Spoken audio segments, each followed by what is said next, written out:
What is going on, guys? Welcome back to my channel, and this is my ranking of the Toy Story franchise. This includes Toy Story, Toy Story 2, Toy Story 3, and the new Toy Story 4. Now, I have loved the Toy Story franchise. So, for me, all of these movies, no matter where they place on this list, this is my list, okay? This isn't your list, this is my list. Also, I love all of these movies. There's not one movie in this list that I hate or that I dislike or that I just kind of like. I love all four of these films. It's really hard to place this franchise, but I've sat down, I finally did it. Let's get into my ranking. Before I start my ranking though, make sure you guys drop a comment down below. What is your ranking of the Toy Story franchise? Also, what did you think of Toy Story 4? Let me know your thoughts down below. Also, try to be careful with spoilers. Don't really spoil the movie for people who haven't yet seen it.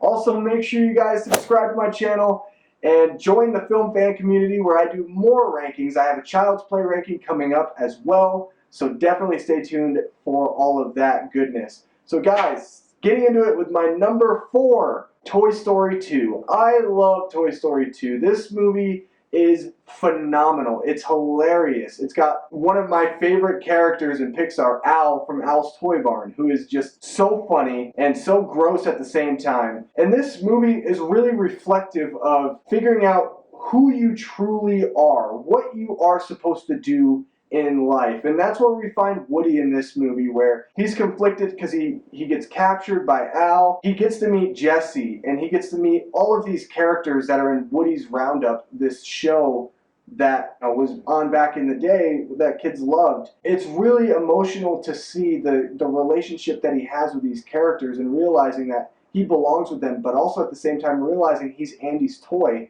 and that he needs to be back with Andy, but he will do anything to kind of keep that gang together for Jessie. And it's got some very powerful scenes in the film. I also really loved Buzz Lightyear number 2 in this film. I thought he was so funny. And even though the antagonist is probably the weakest for me in the series, I think Stinky Pete is a decent villain. I mean, he doesn't really do a lot for me personally, and that's why this movie's probably number 4 on my list.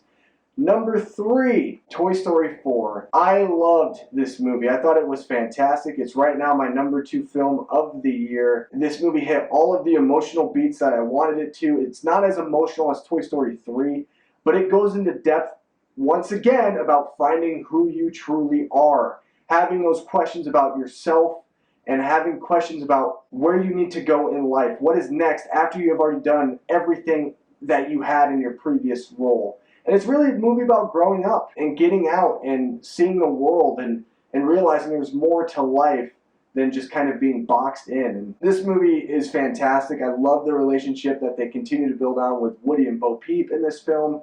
I love the villain. It's the best villain, in my opinion, in the Toy Story franchise for me.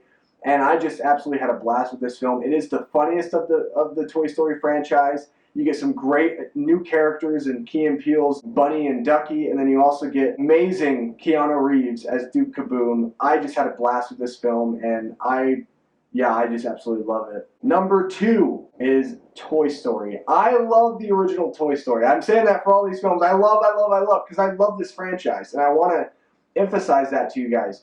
Toy Story was a revolutionary film. It was the first movie ever made completely from a computer, and it was a full feature-length film. I mean, it's an accomplishment in itself. This movie is a little dated. The animation is a little bit dated. I just watched it last week to kind of prep for Toy Story 4, and this movie drives home on a lot of great issues and a lot of great things, especially jealousy. Love Sid. I think he's one of the best and most underappreciated Pixar villains.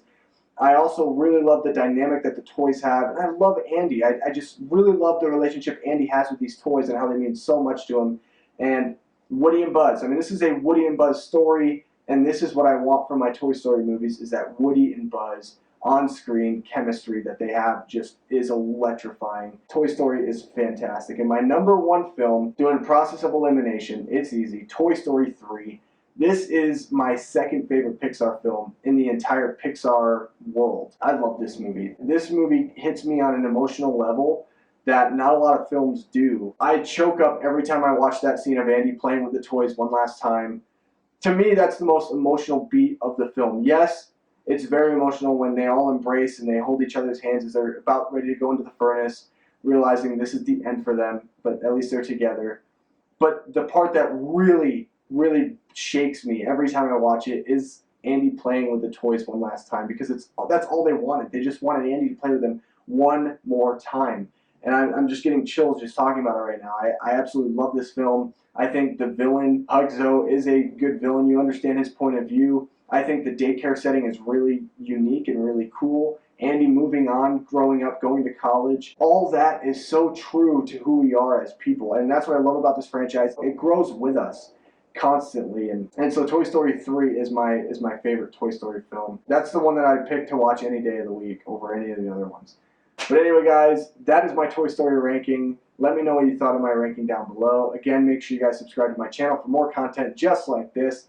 And like this video and share it with your friends, guys. Get me up there. I want to get to 100 subscribers by like the end of September. That's like my goal. So let's try to get me to 100 subscribers. I would really appreciate it. And live streams will be coming very soon. I'm trying to figure out what I'm going to do for live streams on a regularly basis. Anyway, guys, thank you for watching. And as always, I'll see you guys in the next video. Goodbye.